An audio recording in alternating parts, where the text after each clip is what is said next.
Bupati Badung Anagung Gede Agung menginstruksikan pihak terkait, baik itu Satpol PP maupun Camat, agar tidak ada pemasangan atribut parpol di area taman atau patung menjelang pilkada. Jika ada pelanggaran, harus segera ditertibkan. Selain melanggar peraturan, pemasangan atribut di tempat-tempat strategis seperti taman dan kawasan patung akan mengurangi keindahan atau estetika.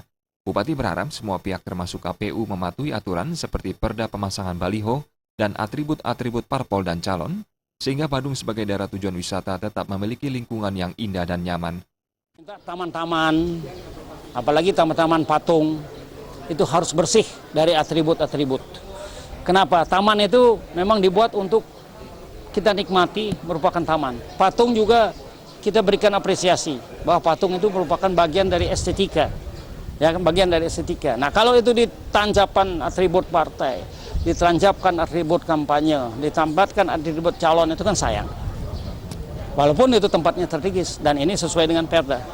Nah, makanya saya sudah jauh sebelumnya sudah minta pada KPU bagaimana menertibkan ini. Nah, KPU bilang sebelum masa kampanye itu bukan ranahnya dia.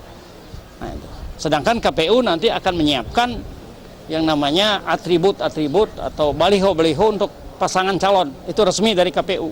Tapi sebelum KPU menyiapkan kan mereka sudah banyak masang ini. Nah, inilah saya minta agar supaya dari semua tim mereka itu menghormati perda yang ada.